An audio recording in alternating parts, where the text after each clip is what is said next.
Bismillahirrahmanirrahim. Alhamdulillahi Rabbil Alameen. Wassalatu wassalam ala Muhammadul Ameen wa ala alihi wa ashabihi ajma'in wa man tabi'ahum bi ihsan ila yawmiddin. A'udhu billahi minash shaitanir rajim. Bismillahirrahmanirrahim. Laqad kana lakum fi rasulillahi uswatun hasana. Bismillahirrahmanirrahim. Rabbi shrah li sadri wa yassir li amri wahlul 'uqdatam min lisani yafqahu qawli. Alhamdulillah, brothers and sisters, we have seen that how Rasulullah sallallahu alaihi wasallam had migrated from the Makkah to Medina, and under what condition Rasulullah sallam migrated from Makkah to Medina, how Allah subhanahu wa ta'ala saved his life from the devil's plan which the leaders of Makkah had for the Rasulullah sallam to kill him for no reason other than that he was supposed to call them to the monotheistic religion and to the oneness of Allah subhanahu wa ta'ala. But Allah subhanahu wa ta'ala has said he had his own plan. He wanted to spread his religion. The word of truth must prevail in the Arabian Peninsula and also in the entire world till the last day of judgment. So Allah subhanahu wa ta'ala saved his messenger Rasulullah sallam and also his companion Abu Bakr Siddiq radiyallahu anhu, and they both finally and safely landed in the place or in the city of the Medina from the Makkah. Now the Makkah and Medina were totally two different cities. The people of the Makkah and people of Medina had two different culture, and Rasulullah sallallahu alaihi wasallam had to face all these kind of things in the Medina to erect the pillars of new society, new Muslim society, which will become a role model society for the entire world for the time to come. Now if you can see in the Makkah, the Rasulullah sallallahu alaihi wasallam and his companion had the all kind of operations, all kind of harassment, all kind of tortures and unjustified boycott which they all were having. Now they did not have their own will or did not have the power to take the message of Islam openly and cannot command anything over there. They did not have anything physically nor materially, nor their lack of moral support was there in the Makkah. But now once the Rasulullah sallallahu alaihi wasallam and his companions have slowly migrated and shifted to the Medina. Now Medina is totally a new society for all the Muslim and for the Rasulullah sallallahu alaihi wasallam. In the Medina, Rasulullah sallallahu alaihi wasallam had the moral support, had the physical support, had the material support, because we have seen in the pledge of Aqaba that the Rasulullah sallallahu alaihi wasallam, the sign of the pact were included that they will support Rasulullah sallallahu alaihi wasallam, spend in the plenty and also in the scarcity. They will help him and protect him. They will defend him as they used to defend their children and their spouses. And they will enjoy the good thing and forbid the bad thing. So all the pact of the Bayat of Aqaba, the pledge of Aqaba, included these points to help Rasulullah in building the new society, which will erect as a role model and evolve as a role model for the entire humanity. Now we see in the life of the Medina, the entire period of Medina we can divide in three periods.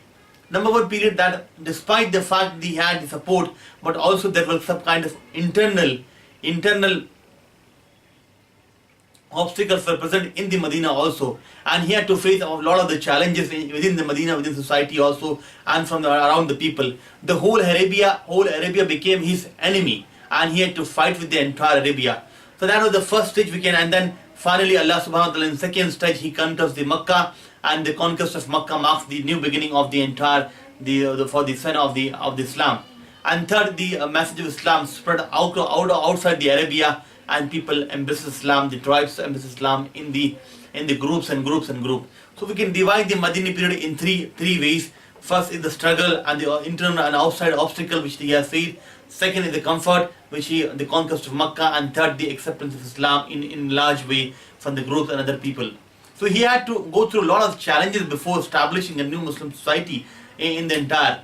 And Rasulullah never wanted to any kind of fight, any kind of bloody thing which should happen. But that happened on subject to the situation which were prevailing at that particular time.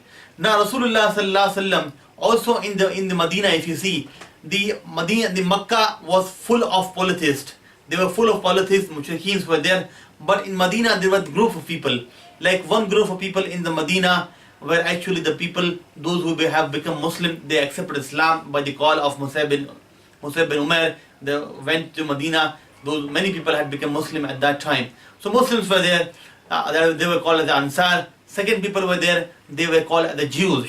Now Jewish people, those who had settled in the Madinah, if you know that history of the Jews, that how the entire history of the Jews, they after the destruction of the second temple by the Roman Titus from the Roman Titus emperor from the Roman Empire, the Jews could not find any final abode for themselves. They could not erect the temple, and they had scattered across the globe. The one group of the people, those who came from the Syria and from the Yemen, they got settled in the Medina. The Jewish history is very long. We can see how the construction from the Ibrahim alayhi salam, from the Ishaq alayhi salam to Yaqub alayhi salam, then we can see from the Yusuf alayhi salam, then Musa alayhi salam, then Sulaiman alayhi salam, and then we can see how the Bani Israel was. Allah subhanahu wa ta'ala has mentioned in the Quran that Ya Bani Israel azkuru ni'mati allati an'amtu alaykum wa anni faddaltukum ala al-alamin. Allah subhanahu wa ta'ala gave them the superiority across all the globe. Allah subhanahu wa ta'ala keeps on reminding them in the several places in the Quran. The Jews were one of the most distinguished people living in the Medina, and they were also given the book, and they were called Ahl Kitab. They were given the book from the Allah subhanahu wa ta'ala, and Jews and Christians have been referred as the Ahl Kitab in the Quran several times. And Jews by name they have been mentioned, and even by the Christians also have been mentioned by the name in the Quran several times. And they were one of the main subject in the Quran. Like Quran addresses the Ahl Kitab in one way, addresses the Mushrikeen in another way, and also the Muslims in general. So three kind of major group of people that you can see, they are mainly addressed in the Quran also. Like one, the Jews and Christians; second, the Muslim; and third, the polytheists. Because the polytheists had no religion and no book they had. They had no book to be followed. And that's why they are mainly the pagans were there, like following the wrong practices, worshipping the idols and all. That's totally rejected from the denounced in the Islam. And now if you see, they were not having the book, but the Ahl Kitab, the Jews and the Christians, they had the book. They had the knowledge about the book, what is monotheism, what is Allah, what is messenger and all, because they were given the book and the messengers came in them. So they were kind of like proudy people, they were saying. And they had the pride in the book which they had, definitely, and the knowledge which they possessed. So they used to, like some kind of like a prerogative they had in the society. So anything which happened in society, the Jews were the first one to consult about any kind of event which happened in society. So Jews were the one group of people, those who were living in the Medina. Now Jews, if you see, they developed some kind of hostility towards the Rasulullah for no reason, because the only fact of the matter was that the Rasulullah, they expected that the last and final messenger, as we have seen in that during the kind of the six people from the Khazraj, those who accepted Islam, they had in the mind that the Jews had actually, they were saying that the one final messenger had to come in the world. And now, but when the Rasulullah arrived in the family of Ismail alayhi salam in the Makkah, they developed some kind of hostility towards the Rasulullah, enmity towards the Rasulullah, and that was not good. As we see now, one of the scholar, when the Rasulullah arrived in the Medina, one of the very famous scholar, Abdullah bin Salam, he was one of the very honorable person when of the right aptitude, scholarly aptitude, he was respected among the Jews. But when Rasulullah asked, just like before, informing them that he is a Muslim, how do you find this? That he is among one of our honorable person and he is very from good lineage, good family. And when the Rasulullah said that he has accepted Islam, they all rejected him. They say he is one of the evil person in the society. So such kind of enmity they had developed towards Islam and towards the Rasulullah for no reason. And also the groups, there were almost about 3 groups of the Jews, those who were living in the Medina. Now the 3 tribes of Jews were there. First were the Banu Qainqa. Banu Qainqa were they were the allies of the Khazraj. They were the Banu Nadir was there, and Banu Qurayza. The Banu Qurayza were the allies of the Aus. They had the power. They were very expert. The Banu Qainqa were very expert in the utensil making and all. All the group of the Jews had the economic power in their hand. They used to have the trade was under their control. The pricing, they all kind of cotton trade, the wine trade, the date trade, the palm trade, the cloth trade, all kind of trade they had in their own control. They had. So they used to decide the prices and all. They had a good relation with the Syria. They used to go. So they were the major traders. They used to. And even they used to create some kind of animosity between the group and let them fight among each other. and each group will support the other kind of group by giving their interest to them. So interest was very prevalent in that society. The Jews used to rule the society by giving the interest, and that has been their trend throughout the history. They used to do so. That the Jews were their people, and also they had their own things also, definitely. They were good people also among the Jews also were there, like we have seen Abdullah bin Salam. He was one of the great scholars, and many Jews were there who supported Rasulullah vehemently and without any condition. Because the Madinah society was there, and the society was new developing society. The Islam, the Muslims, the Islam was like new flourishing Islam was there.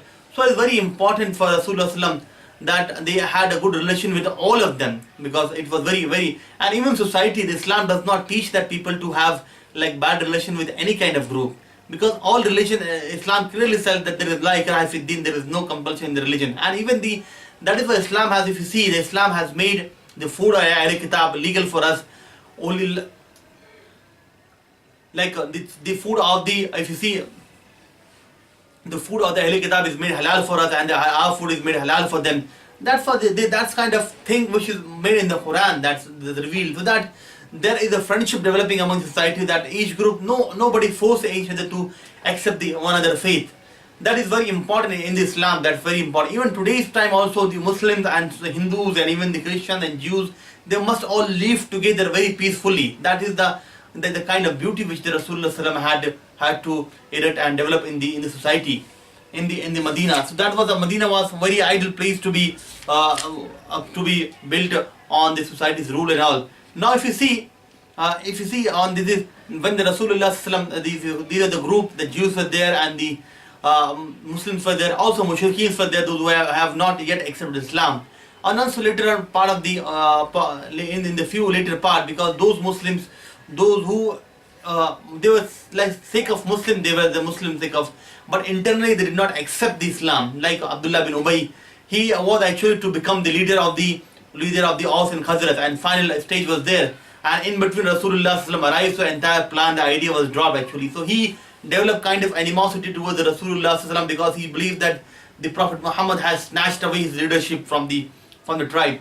So that was the kind of group, and he gathered his own people, and they developed. They were like a supporter of Muslim, but from the behind they were actually staunchest enemy of the Islam and the Muslim. Whenever they got any kind of idea, any event, they actually tried to destroy the Muslims and tried to create some kind of problem for the Muslim in the entire history. So now if you see the Rasulullah arrived in the Madinah, he first thing he did was he was living in a temporary house in the house of the Abu Ayyub Ansari on the lower floor, on the ground floor. And the Rasulullah then now purchased land with the help of the Sahaba Karam and all. The two lands of the orphans were purchased, and the Masjid Nabi was built in the Madinah. And Rasulullah himself participated in the construction of the Masjid Nabi, and he used to himself bring the bricks and all for the wall and all. Rasulullah said, "La Aisha illa al-Aisha, Aishul akhirati faghfir lil ansar wal muhajirin." Rasulullah said that there is no bliss is there, only bliss is there of the hereafter. And oh Allah, please forgive the Ansar and the Muhajirin. Faghfir lil Ansar wal Muhajirin. Oh Allah, please forgive the Ansar and Muhajirin. Because now these two are the group. Now we can see that these one group of the people of Sahaba, those who came from Makkah, did not have even the penny to spend it out, because they left everything what they had in the Makkah. And one group in the Madinah of the Ansar, they were well settled, wealthy, had the work to do. They were kind of people. Now it was very important for the Rasulullah to settle the people, those who had migrated, because in the love and affection of Rasulullah, they left everything in the Makkah and came to join the Rasulullah in this noble cause. So Rasulullah actually established the brotherhood, the muwakhat among the Ansar and Muhajirin.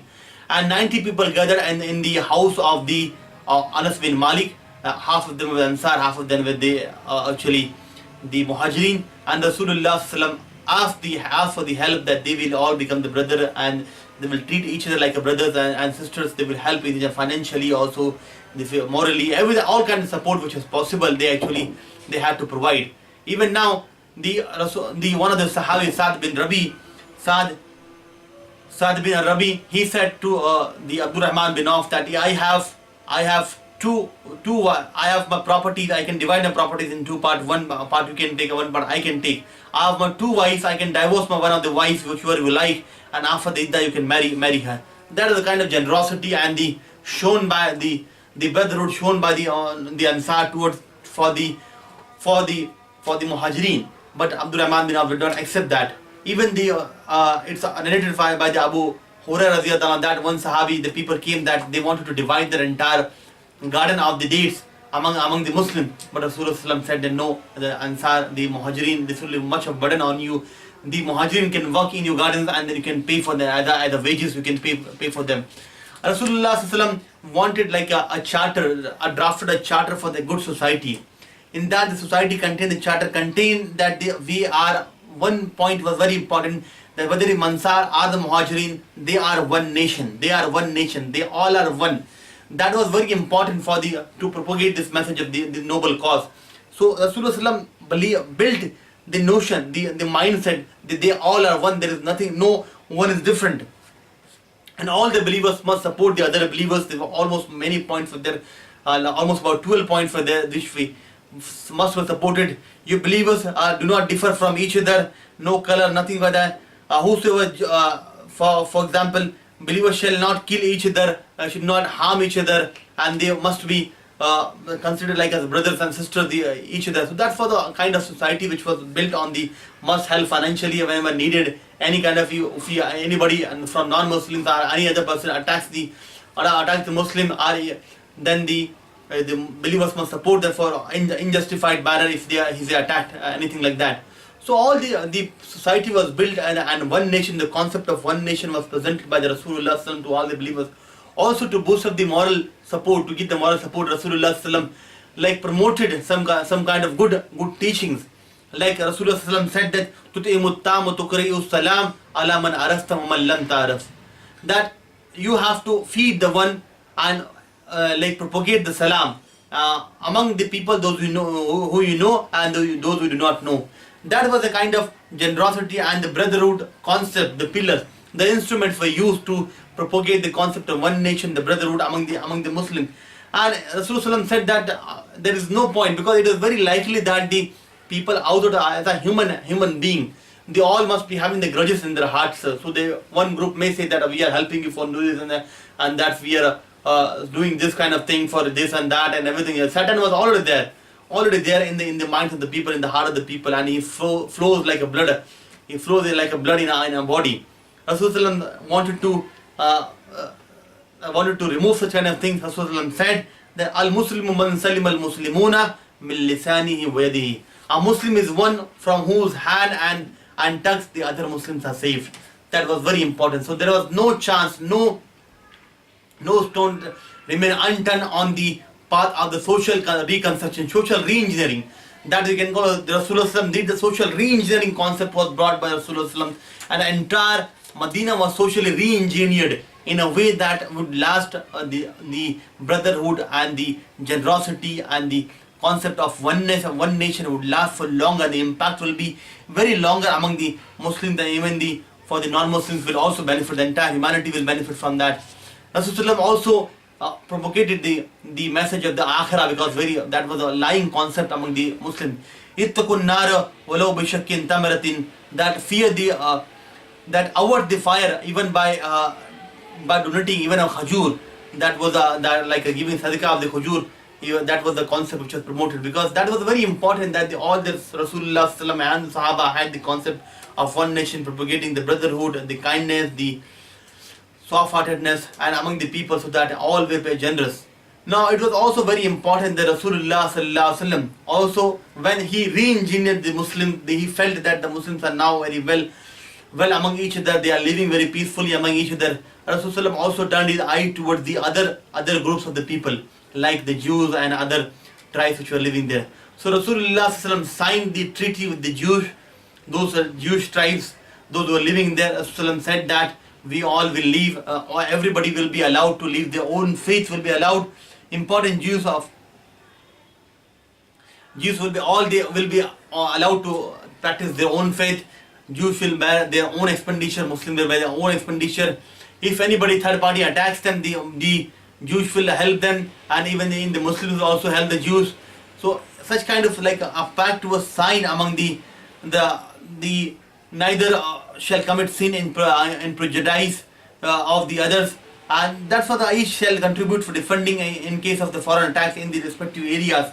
So all kind of pacts were signed, like a treaty was signed between the Jews and the Muslims, so that they will help each other. They will not interfere in the matters of each other. Both separate nations are there, but still their identity will be maintained. But in case of they will support in case of the common causes, they each will come and support each other. In case of defense, the common defense, they each will come and support against the external and foreign parties. So Rasulullah also signed the pact and the treaty with the Jews for the welfare of the society as a whole. And that's very important, that if any of the country, any of the neighbor are non-Muslim, that is why Rasulullah even said that one he is not Muslim whose neighbor is not happy with him. So it's very important that whether it be on the individual level or the state level or country level, that whosoever may be there, we have to respect as Islamic concept, and the brotherhood must be prevail among all the people. The coexistence is very important. Islam prevails the coexistence. The coexistence of faith is what humanity believes, and that is very important for all of us. And that is how the Rasulullah, the socially re-engineered entire society, and he was totally prepared to erect the walls of the new Muslim society in the Madinah, which will be beneficial for the entire humanity and will become the torchbearer of the peace and prosperity and the welfare of the humankind in the coming future. I hope inshallah you understood. Inshallah in the next lecture we will see the further part of the Seerah. I hope inshallah for now inshallah jazakumullahu khairan wa ahsanal jaza. Assalamu alaikum wa rahmatullahi wa barakatuh.